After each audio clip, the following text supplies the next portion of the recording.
أشرقت نفسي بنور من فؤادي. السلام عليكم ورحمة الله وبركاته. الحمد لله رب العالمين، والصلاة والسلام على أشرف الأنبياء والمرسلين وعلى آله وصحبه أجمعين، والعاقبة للمتقين. فقد قال الله تعالى في كلامه المجيد: فأعوذ بالله السميع العليم من الشيطان الرجيم، بسم الله الرحمن الرحيم. وأن ليس للإنسان إلا ما سعى وأن سعيه سوف يرى ثم يجزاه الجزاء الأوفى. صدق الله مولانا العظيم وصدق رسوله النبي الأمين، ونحن على ذلك من الشاهدين والشاكرين.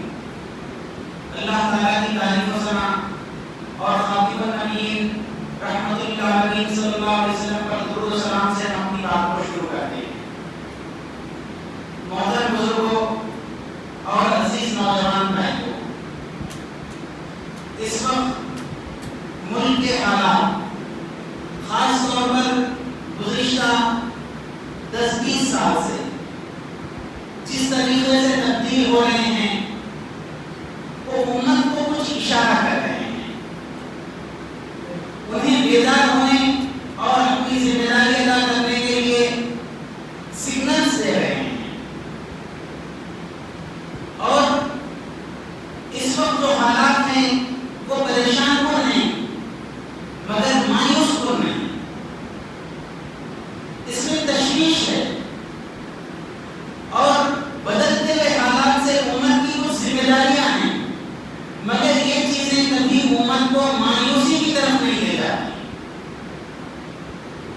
اس لیے کہ امت مسلمہ، آپ اور ہم جو عقیدہ، جو ایمان، جو تعلق رب کائنات سے رکھتے ہیں وہ کیسا ہے؟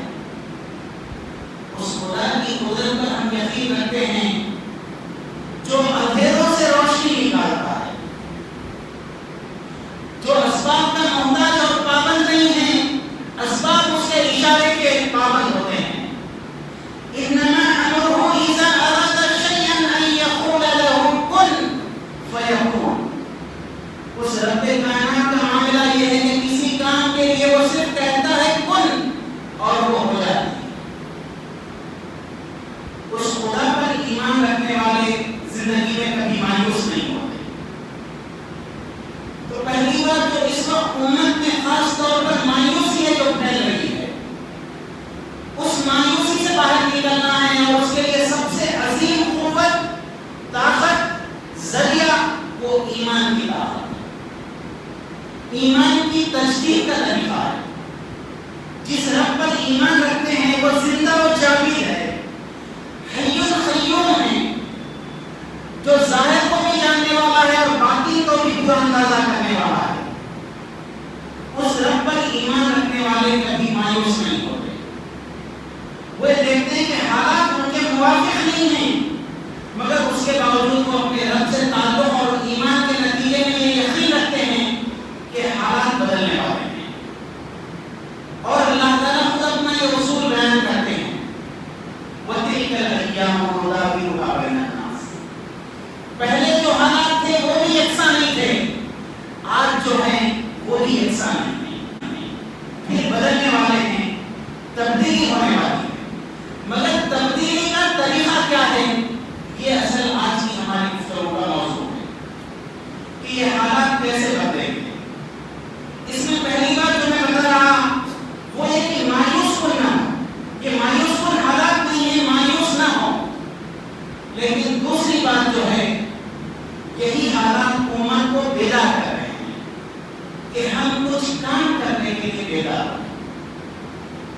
ایک عام حالات ہوتے ہیں، عام حالات میں کچھ فکرمند لوگ کام کرتے ہیں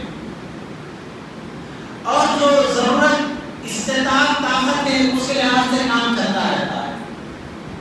لیکن جب سنگین صورتحال آتی ہے، حالات معمول پہ نہیں رہتے، اس وقت پوری یکسوئی، پوری قوت اور پوری طاقت کے ساتھ میں کام کرنا ہوتا ہے. جیسے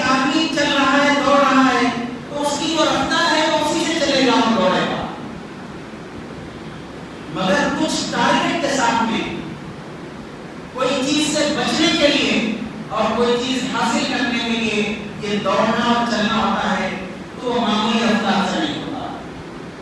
وہاں سپیڈ اور پیس ڈبل ہو جاتے ہیں, ملٹیپل ہو جاتے ہیں. یہی آج کے حالات ہیں. اس وقت امت کو کچھ خاص کرنے کے لیے یہ آمادہ کر رہے ہیں. ایک نقطہ جو اس وقت میں بیان کروں گا, خاص طور پر امت کے حالات جو بدل رہے ہیں اور بہتر بھی ہو رہے ہیں, وہ یہ گزشتہ جنرل الیکشن پورے ملک میں مسلمانوں کی جو مجموعی اسٹریٹجی اور اپروچ تھا وہ بہت قابل اطمینان تھا. قابل اطمینان اس لیے عام طور پر ہمارے پاس میں بہت پرزور باتیں, زور و شور سے اپنے منصوبے کا اعلان, جس میں ہم مختلف باتوں کو, بہت سارے کام اور باتیں اور مقاصد جو راز میں رکھ لیں گے انہیں بھی افشاں کر دیتے اور انہیں بھی لوگوں کے سامنے بیان کر دیں. نتیجتاً جو مقصد حاصل کرنا ہے وہ مقصد حاصل نہیں ہوتا. ایک ایسی اسٹریٹجی اپناتے ہیں جس کے نتیجے میں مخالف قوتوں کو فائدہ پہنچتا ہے. گزشتہ الیکشن میں خاص طور پر جو اسٹریٹجی پورے ملک کی سطح پر مسلمانوں نے اپنائی وہ بہت قابل اطمینان ہے. اس کا یہ مطلب ہے کہ ہم اپنے آپ کو بدلنے کا آغاز کر چکے ہیں. جو کیفیت, جو طرز زندگی ہمارا ماضی میں تھا, ابھی ہم ماضی سے سیکھ رہے ہیں اور اسے سیکھنا چاہیے اور سیکھتے ہوئے بدلنے کے لیے ہم تیار ہو رہے ہیں. یہ ایک نقطہ ہے. میں جو پازیٹیو باتیں ہیں وہ بھی آپ کے سامنے رکھ رہا ہوں. یہ کسی اور قوم کی باتیں نہیں ہیں دوستو, یہ آپ کی اور میری باتیں ہیں, یہ ہماری اپنی باتیں ہیں اور خود ہمیں اپنے ملک کی تعمیر کیسے مستقبل کے لیے کرنا ہے اس کی باتیں ہیں. آج کا ہمارا ہندوستان یہ وہ ہندوستان ہے, ہمارے آباء و اجداد نے وہ عظیم قربانیاں, زبردست جدوجہد اور ملک کی آزادی, صرف آزادی نہیں ڈائریکشن کو سیٹ کرنے کے لیے بہت کچھ لگایا. اس کے بعد اس ملک میں اس طریقے سے سانسیں لے رہے ہیں. ہم اندازہ کریں آئندہ 50 سالوں کا, 60 سالوں کا, جب اور ایک اور دو نسلیں پھر آئیں گی, وہ کیسے ہندوستان میں جئیں, ان کے لیے ہم کیسے بھارت کی تشکیل کریں, اس کے لیے جو جدوجہد ہے وہ آج کرنا ہے. اس وقت بات کیا ہے, ہم کئی میدان میں ہمارا اسٹیٹس کیا ہے اس کو سمجھیں. میں شروعات کروں گا معیشت میں. معاشی طور پر مسلمانوں کا کیا کنٹریبیوشن, پوزیشن کیا ہے, کنٹریبیوشن کو چھوڑ دیجیے, خود ہمارا اپنا پوزیشن کیا ہے, بہت ہی ناقابل ذکر ہے. جو معیشت کے سب سے چھوٹی چیزیں ہیں صرف وہیں پہ ہم گزر بسر کرتے ہیں. اچھا گزر بسر ہی نہیں, ہماری سوچ وہاں پہ ختم ہو جاتی, ملت کی سوچ وہاں ختم ہو جاتی جہاں صرف آدمی گزر بسر کر سکتا ہے اور حالات اگر اس کے مخالف جائیں تو پھر فاقہ کشی اور وہ بھی چیزیں چھوڑ دیتا ہے. تو ہماری سوچ جا کے اختتامی طور پر وہاں پہ رہے. پھر سیاسی اور پولیٹیکل لیول پر کوئی قابل ذکر نہیں ہے. پالیسی ساز ادارے, قانون ساز ادارے, جہاں قانون بنتے ہیں اور دستور کی ترمیم اور اس کو سیٹ ہونا ہے, وہاں ایک تو ہمارا وجود نہیں ہے. یہ تو سب سے آخری چیز, یہ تو سب سے بڑی چیز, اور اس کی آخری چیز یہ ہے کہ جو لوگ جاتے ہیں انہیں بھی اندازہ ہوتا ہے کہ یہ وہ قوم ہے جو کئی طریقے سے ہم پر اثر نہیں ڈالتی, پوزیشن کھولی, تو لہذا وہ براہ راست تو کوئی کام نہیں کر سکتے, بالواسطہ انڈائریکٹلی کسی ذرائع کے ذریعے سے بھی وہ کام نہیں کر سکتے. یہ پوزیشن ہے. سماجی طور پر بھی ہماری کوئی صورتحال ہے, اخلاقی طور پر یہ کوئی بہت زیادہ قابل اطمینان نہیں. خاص طور پر اخلاقی طور پر ہماری جو پوزیشن ہے وہ انتہائی آخری درجے میں. یہ حقیقت ہے. کبھی ہم غیر جانبدار ہو کر اپنے محلوں, اپنی گلیوں کا جائزہ لیں. صورتحال میں اس لیے بتا رہا کہ ہم کیسے کام کریں, کیسے آگے بڑھیں, اور جو حالات لائے جا رہے ہیں ان حالات کا مقابلہ کیسا ہے.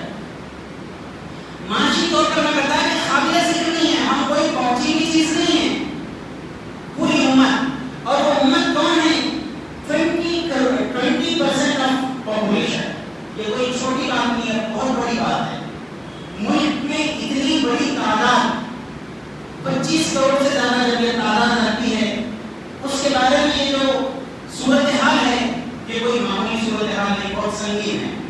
معاشی طور پر وہ اتنے پیچھے ہیں، خالی ذکر نہیں ہے، وہاں سے بھی ہٹانے کا منصوبہ کیسے بنتا ہے. دیکھیے میں آپ کو صرف ایک مثال دے رہا تھا، اور وہ مثال ہی کے تناظر میں اس وقت آج کے اس خطبہ جمعہ اور صورتحال اور عملی منصوبے کے کچھ باتیں کر رہا. اتر پردیش میں ایک یاترا نکل ہے، اس یاترا کی سیکیورٹی کی بنیاد پر کچھ اصول بنائے گئے. وہ اصول ملک کی دستور کی جو سیکولر اسپرٹ ہے، سیکولر اسپرٹ سے ٹوٹل مخالف راستے لے بنائے گئے. پولیس کا سہارا لے کر اس کے ذریعے سے اس کا نفاذ کیا گیا، اور اس میں معیشت میں ان کا جو کچھ گزر بسر کی چیزیں ہیں وہاں سے بھی انہیں باہر نکالنے کے لیے ایک منصوبہ ہے. پہلے تو کوئی اسٹینڈ نہیں رکھتے، اس کے بعد جو کچھ صورتحال ہے وہاں سے بھی انہیں ہٹانے کا منصوبہ ہو رہا ہے. پھر اس کے ذمن میں دیکھیے کہ لوگ پریشانی میں آئے، غور و فکر ہوا، بہت سے لوگ اس میں اپنی رائے اس میں بیان کی. کس طریقے سے سیکولر ڈیموکریٹک کنٹری میں یہ انداز کتنا غلط ہے اس کا احساس ہوا. Association for protection of civil right نے سپریم کورٹ میں مقدمہ دائر کیا، تو سپریم کورٹ نے اسٹے لگایا اس میں. اور یہ پورے پروسیس کی بنیاد کیا تھی؟ سیکیورٹی کی بنیاد پر ہے. سیکیورٹی کی بنیاد بنا کر جو اپروچ بنائے تھے کہ وہ دکان کے مالک اور کام کرنے والے ملازمین کے نام لکھنا، اس سے مذہبی شناخت معلوم ہونا. مذہبی شناخت معلوم ہونے کے بعد کس کو سائڈ لائن کرنا ہے، لوگوں کو سمجھ میں آنا. پھر اس سلسلے میں اور کچھ دوسری ریاستیں بھی آگے بڑھی. یہ کوئی چھوٹے منصوبے نہیں، خاص طور پر انہیں پوری طریقے سے میدان سے باہر کر کے مجبور، پریشان اور ڈیپینڈنٹ ٹوٹلی بنانا، اس کی ایسی اسٹریٹجی. میں آپ کو کیا بتانا چاہوں گا اس وقت، آپ دیکھیں کہ پوری صورتحال تھی. اے پی سی آر نے جب یہ کیس فائل کیا، میں اس پورے پروسیس کو سمجھانا چاہ رہا ہوں. یہ ہے کچھ لوگوں نے چند سالوں پہلے یہ اے پی سی آر کو اسٹیبلش کیا. یہ وہ لوگ تھے جو ملک میں سارے مذاہب کی نمائندگی کرنے والے، سماجی خدمت کا جذبہ رکھنے والے، انسانیت کا درد رکھنے والے، کسی ایک مذہب اور فرقے کے لیے جانبدار نہیں تھے. ایسے لوگوں کو جمع کر کے اس ضمن میں ملک کے دستور کی روشنی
میں اس وقت ملت کے مزاج کے سلسلے میں کہنا چاہوں گا. میں بالکل کھلی بات کہتا ہوں, میرے دل میں جو بات ہے میری زبان پہ میں وہی بات کہتا ہوں. ہمارا مزاج کیسا ہے ملت کے زمانے میں دیکھیں, بہت سے لوگ اپنی دنیا ہی میں مگن ہیں, اپنے شب و روز کی پوری جدوجہد دنیا سے ہٹ کے کوئی خدمت, مقصد, آخرت, دنیا بنانے, انسانوں کو کچھ دینے کی طرف عام طور پر نہیں.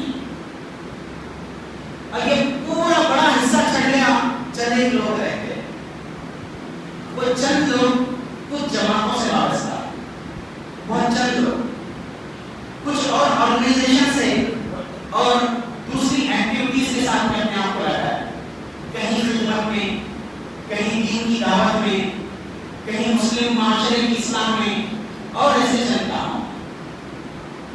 میں بھی ایسے ہی لوگوں سے وابستہ ہوں. میں کسی اور کی کہانی نہیں, خود اپنی کہانی بیان کر رہا ہوں, اپنی ملت اور اپنے افراد. ہمارا مزاج کیسا ہے, ہم سمجھتے ہیں کہ ہم صحیح ہے, باقی سارے لوگ غلط ہیں.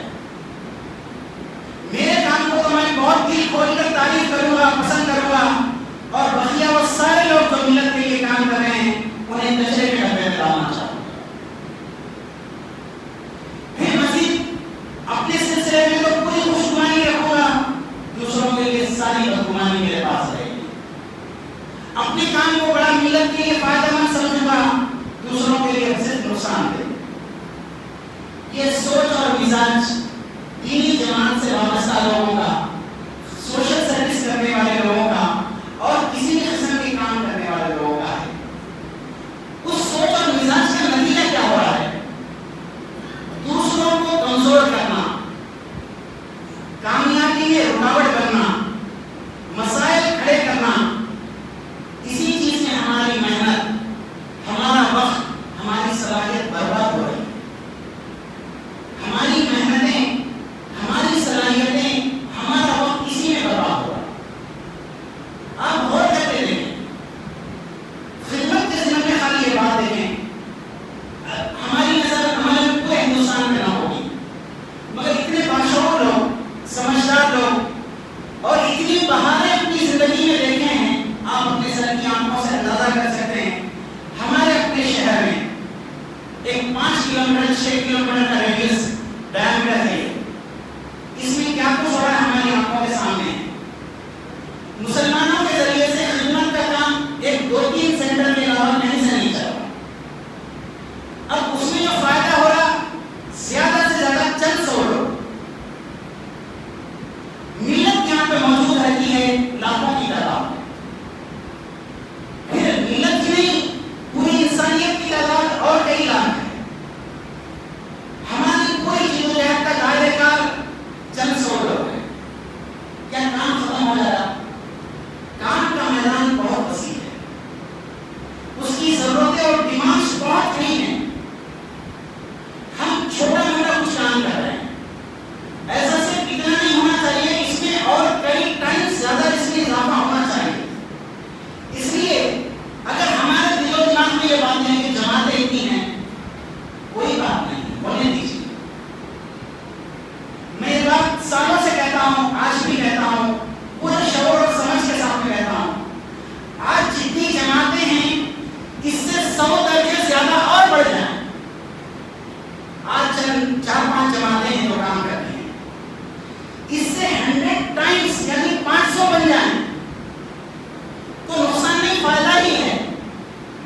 مگر فائدہ اس وقت ہے کہ ہر کوئی اپنے ایم کے لیے پازیٹیو اپروچ کرے, دوسروں کو کمزور کرنے, دوسروں کو نیچا دکھانے, دوسروں کو غلط ثابت کرنے کے لیے اپنی تقریریں کر لیتے بیٹھے, کتابیں لکھتے بیٹھے, لوگوں کی ذہن سازی کرنے میں کام کرے تو نقصان دہ ہے. مگر ایسا نہیں ہے, ہر ایک اپنا پازیٹیولی اپروچ رکھتا ہے اور کچھ گولز ہیں, ہر ایک کی کچھ ترجیحات اور پرائرٹیز ہیں. وہ اس طریقے سے اگر کام کر رہے ہیں تو کوئی نقصان نہیں ہے. تو صرف یہ جماعتوں کا وجود اور اس کی کثرت, کچھ ایکٹیویٹی کرنے والے, سوشل سروس کرنے والوں کا وجود, اس کی کثرت نقصان دہ نہیں, یہ فائدہ مند ہے. اور بھی فائدہ مند ہوگی, مگر سوچ درست ہو.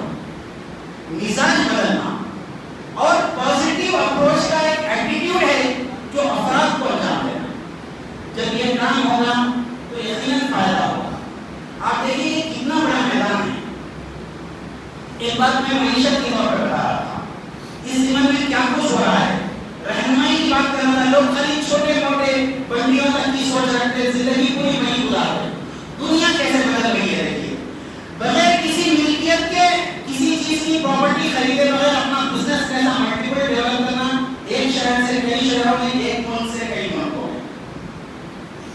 اس کے بعد میں ابھی جو بزنس کے نئے نئے ماڈلس آئے, نہ لوگوں کو واقفیت ہے, نہ لوگ اس کا تجربہ کر رہے ہیں. جب واقفیت نہیں ہے کسی چیز کی تو اس پر عمل کرنے کا تو کوئی سوال ہی نہیں ہے. ذہن سازی کرنا, معلومات دینا, ٹرین کرنا اور اس میں پریکٹیکل ماڈلز بنانا, ایسا بھی نہیں کہ بالکل نہیں کر رہے. ایسے چند کرنے والوں سے میری واقفیت ہے, میں ان سے ٹچ میں بھی ہوں, مگر پھر وہی بات کہ چند سو لوگوں تک فائدہ پہنچ رہا ہے. وہ ملت جو ملک میں کروڑوں کی تعداد میں رہتی ہے, اس کے کام کے لیے کتنا بڑا میدان ہے. پھر اس کے علاوہ دوسری بات, سماجی زندگی کے سلسلے میں اس وقت ٹوٹتے ہوئے گھر, بگڑتے ہوئے تعلقات, طلاق و خلا, عدم اطمینان کے ساتھ زندگی, اور اس کا جو ریشو ہے کہ کوئی میرے سے حیثیت پاتے نہیں, میرے سے زیادہ آپ جانتے ہیں, مگر صرف معلومات رکھ لینے سے کچھ نہیں ہوتا. مسائل کو حل کرنے کے لیے پریکٹیکل پروگرام کیا ہے ہمارے پاس, یہ ہے دیکھیے. اس کے بھی حل ہیں. بدلتے ہوئے حالات میں مسائل کیوں آ رہے ہیں, اس کا کیا حل ہے, ذہن سازی کیسے ہونی چاہیے, اور اس کے لیے خدمت کا ایک بہت بڑا میدان ہے. ہمارے پاس کتنا کام ہو رہا ہے خدمت کے سلسلے میں, تعلیم وغیرہ, رہنمائی, اور پھر دوسرے بہت سے مسائل کو حل کرنا, بے آسرا وغیرہ لوگوں کے ذمہ میں بھی کچھ کام ہوتا ہے. اور الحمدللہ عادلآباد کے لوگوں کے لیے قابل اطمینان ہے کہ کچھ نہ کچھ تو کام ہوتا ہے. بہت سے مقامات پر تو یہ بھی نہیں ہوتا, مگر کیا یہ جو کچھ ہو رہا ہے وہ کافی ہے؟ وہ کبھی بھی کافی نہیں ہے. میدان بہت بڑا ہے. میں یہ بتا رہا تھا, ہمارا مزاج بنے, یہ تنگی نہ بنے. یہ تنگی اس لیے ہے ہم اپنے کو صحیح, اپنی جماعت کو صحیح, اپنے پسندیدہ عالم کو صحیح, باقی پوری دنیا غلط بولتے. یہ ہے ہمارا مزاج. ان کو فالو کرنا, وہ سارے لوگوں کو انفالو کرنا, یہ مائنڈ سیٹ اور یہ اپروچ ہے. اس کو بدلیں. اس میں ہمارے پاس اصل مقصد اپنا رب کی رضا اور خوشنودی. جو مقام خدا کو دینا ہے وہ خدا کو دیں, جو رسول کو دینا ہے وہ رسول کو دیں, جو ایمان کو دینا ہے وہ ایمان کو دیں, جو جماعت کو دینا ہے وہ جماعت کو دیں. جو مقام خدا کا تھا وہ ایمان کو ملا, جو رسول کا تھا وہ جماعت کو ملا. تو یہ صورتحال ایسی ہی بدلنے والی ہے. بات تکلیف یہ ہوگی, مگر قرآن کے اصولوں پہ پرکھ کے دیکھیے صحیح ہے یا نہیں ہے. ہمارے پاس میدان کام کا بہت بڑا ہے. ہمیں بہت کچھ کرنا ہے. سوچ کو بدلنا, مزاج کو بدلنا, جدوجہد کرنا, اور اپنا وقت یہ بے مصرف ختم ہو رہا ہے, اس کو کام میں لگانا ہے.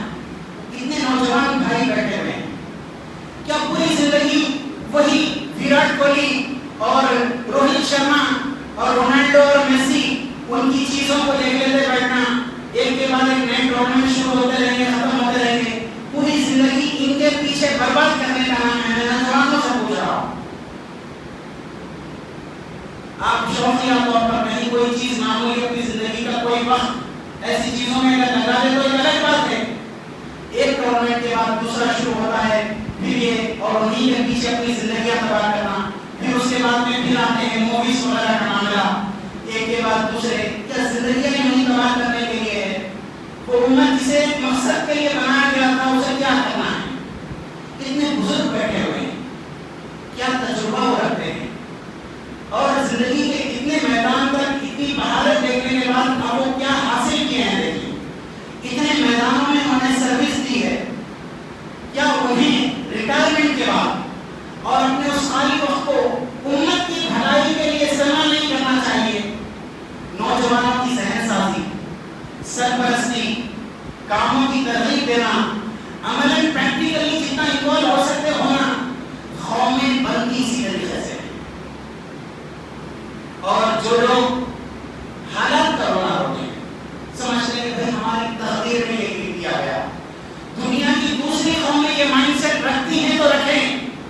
وہ ملت جو خدا حی القیوم پر, اس رب پر جو زندہ ہے, ہر چیز کو سنبھالے ہوئے ہے، اس قوم کا مزاج یہ نہیں ہوتا ہماری تقدیر میں ہے سر جھکا کے چل لیے، بلکہ ہم اس خدا پر یقین رکھتے ہیں جو تقدیر کو بدل دیتا ہے، اور اس کا فارمولہ قرآن نے بتایا وَأَن لَيْسَ لِلْإِنسَانِ إِلَّا مَا سَعَىٰ، انسان کے لیے وہی کچھ ہے جس کی وہ کوشش کرتا ہے۔ قانون قدرت ہے، زمین میں بیج بوئیں گے تو درخت اگے گا، یہ قانون قدرت ہے۔ پھر آم بوئیں گے تو آم ہی اگے گا، ببول اگائیں گے تو ببول اگے گا، یہ قانون قدرت ہے۔ یہ جو بدلتے ہوئے حالات ہیں ہمیں اشارہ دے رہے ہیں کہ ہمارا طرز زندگی کیا ہے، صرف روز و شب کی مصروفیتیں دنیا حاصل کرنے اور نان روٹی کے پیچھے پریشان نہ ہوں۔ اس ملک میں مسلمانوں کی اور اس پورے ہندوستانی قوم کی بھلائی کے لیے ہم کچھ کام کریں، یہ ہمارے دین کا درس ہے، یہ ہمارے اسلاف کا طرز اور طریقہ ہے، اور جب حالات کو ہم سمجھ نہیں سکتے تو پھر ایک ایسے ہندوستان کی طرف ہماری پیش قدمی ہو رہی ہے جس کا انجام بہرحال اطمینان بخش نہیں ہے، اور وہ ذمہ داری اس پوری قوم اور سارے افراد کی طرف آئے گی۔ ہم چیزوں کو سمجھیں، زندگی کی حقیقت کو سمجھیں اور ملنے والی اس مہلت کو بھرپور استعمال کریں۔ اللہ تعالیٰ سے دعا ہے کہ اللہ تعالیٰ ہمارے فکر اور فہم میں درستگی عطا فرمائیں، ہمیں کشادہ دل بنائیں اور دین کے تقاضوں کو پورا کرنے کی توفیق عطا فرمائیں۔ وآخر دعوانا الحمدللہ رب العالمین۔ أشرقت نفسي بنور من فؤاد